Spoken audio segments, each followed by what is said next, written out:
Salut tout le monde! On se retrouve aujourd'hui dans ma vidéo réponse FAQ puisque je vous avais posté une photo sur Instagram où je vous demandais de me poser toutes les questions auxquelles vous aimeriez que je réponde. Du coup si ça vous intéresse, c'est parti! Je m'excuse si j'ai une voix un petit peu de canard, ça fait 2 jours que je suis malade, c'est le seul jour où je peux filmer. Désolée également pour, comme toujours, les bruits de la rue, mais je pense que ça va, je gère plutôt pas mal au montage. Donc on va commencer de suite, je vais répondre à un maximum de questions.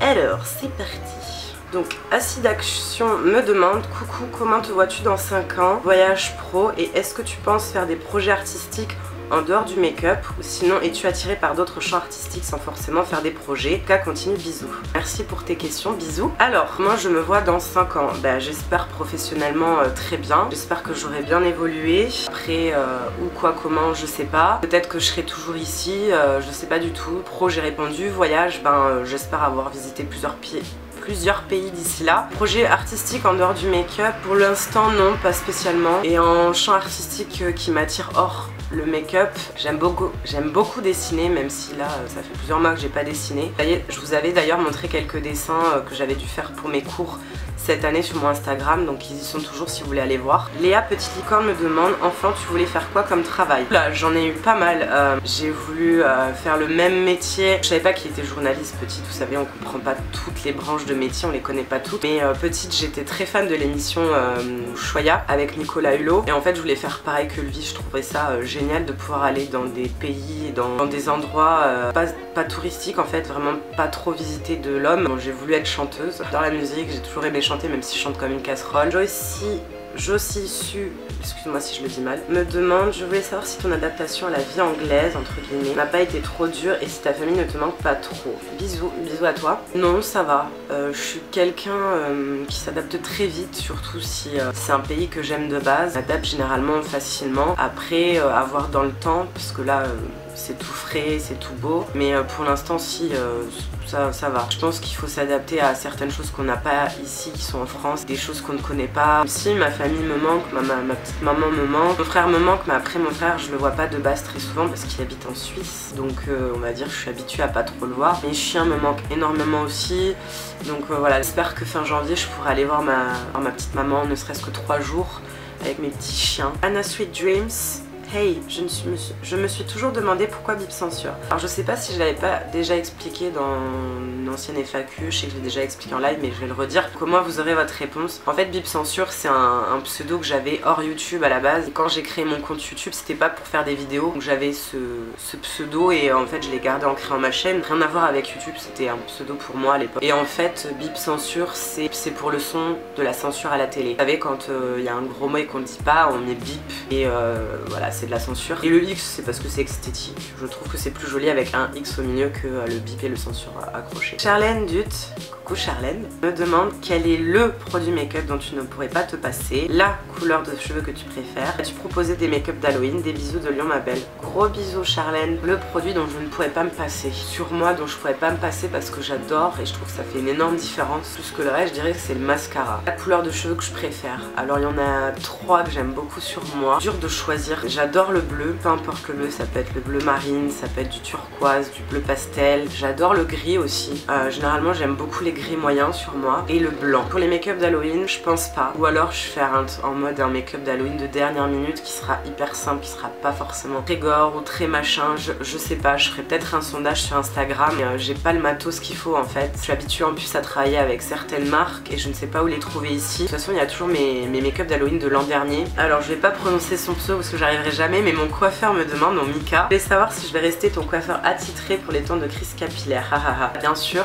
tu resteras mon coiffeur dans tous les cas, même si nous ne sommes plus dans la même ville maintenant. Je sais que ce sera pas un problème pour se voir, donc bien sûr que tu resteras mon coiffeur. French Girl or Not, depuis quand tu t'es lancée dans le maquillage? Quel est ton livre du moment? PS, tu es la meilleure, ne change absolument rien, bisous. Merci beaucoup, bisous. Puis quand je me suis lancée, alors en fait ça dépend un petit peu de quoi on parle. J'ai toujours été quelqu'un de très maquillage, à expérimenter des trucs. On va dire que j'ai commencé le maquillage artistique limite très jeune, donc on va dire que ça fait presque toute ma vie. Mais si après c'est vraiment le côté pro et le côté beaucoup plus travaillé, je cherchais vraiment plus le côté travaillé. Dans mon école, ça a commencé je pense vers, si c'était pas ouf hein, ce que je faisais, je dirais vers mes 16-17 ans. Et sinon bah forcément depuis mon école, vraiment je suis à fond dedans. J'ai acquis des bases et que on continue d'expérimenter les bases et puis après on s'autodidacte un petit peu en tant que maquilleuse, on crée des choses, on teste des choses, on apprend des choses. Et mon livre du moment, d'ailleurs j'ai pas lu depuis genre 2 mois, c'est le dernier tome de Harry Potter, donc les reliques de la mort. Pastel Fan me demande entre ne plus avoir de maquillage ou ne plus faire de vidéos. Tant j'aime beaucoup, j'adore les deux hein, clairement, mais étant donné que le maquillage c'est mon métier, malheureusement je suis obligée de choisir ne plus faire de vidéos. Alors concours je participe, comment vous vous êtes rencontrés avec Estelle et depuis combien de temps? On s'est rencontrés à Facebook mais grâce à nos vidéos en fait. Ça va faire 5 ans en début novembre, donc c'est bientôt.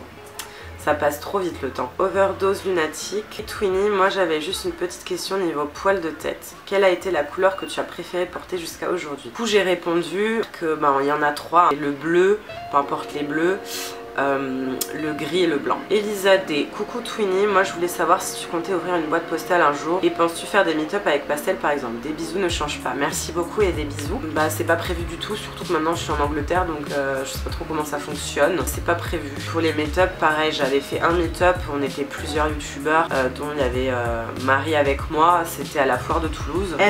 MVRXE me demande hello. Ouh, ça venait du cœur. J'aurais aimé savoir comment tu as pris la décision de partir à Londres au niveau de l'organisation, ou même as-tu dû mettre beaucoup de côté, ou alors tu es partie à l'arrache, haha. En tout cas je te suis depuis très longtemps et continue, ne change pas, bisous Marie. Bah des bisous Marie, toujours voulu vivre dans un pays anglophone. Je cherchais du travail en France cet été, j'ai passé 2 mois à faire que ça. J'ai regardé par curiosité à Londres les annonces s'il y en avait etc. Et il y en avait énormément. Je me suis dit bon bah j'ai rien à perdre. Et en fait il se trouve que j'ai été contactée pour un entretien début août pour une marque. Et en fait elle a annulé parce que je n'habitais pas sur place. Donc j'étais bien dégoûtée. Et ensuite j'avais postulé à un autre truc et j'avais une réponse positive et on m'avait dit bah rappelez-moi quand vous serez ici, si vous venez et quand vous serez ici. Ça m'a décidé à partir assez rapidement. Et niveau sous, bah, j'avais un peu de côté mais pas non plus des masses parce que je conseille pas forcément bien sûr, mais moi c'était un peu dans l'urgence vu que j'avais ce job en fait, je voulais pas trop attendre, pas perdre la place. On va dire que c'est mis à l'arrache et mis pas à l'arrache. Préparer mon départ pendant 1 mois. Niveau de l'organisation, ce qui est bien avec l'Angleterre c'est qu'on n'a pas besoin de visa en tant que français, c'est pratique, on n'a pas trop de démarches à faire en fait, plus quand on arrive sur place où on doit avoir certaines choses forcément. Donc voilà. Du coup cette vidéo FAQ est terminée, j'ai répondu à toutes les questions, j'espère que ça vous aura plu. J'en referai une que j'annoncerai sur YouTube je pense parce que peut-être tout le monde ne me suit pas sur Insta. J'espère que ça vous aura plu, n'hésitez pas à me dire si j'ai bien répondu à vos questions. Comme je vous dis, ne vous inquiétez pas, il y aura d'autres FAQ à venir. En attendant, moi je vous fais plein de gros bisous et je vous retrouve très vite dans une prochaine vidéo. Ciao tout le monde!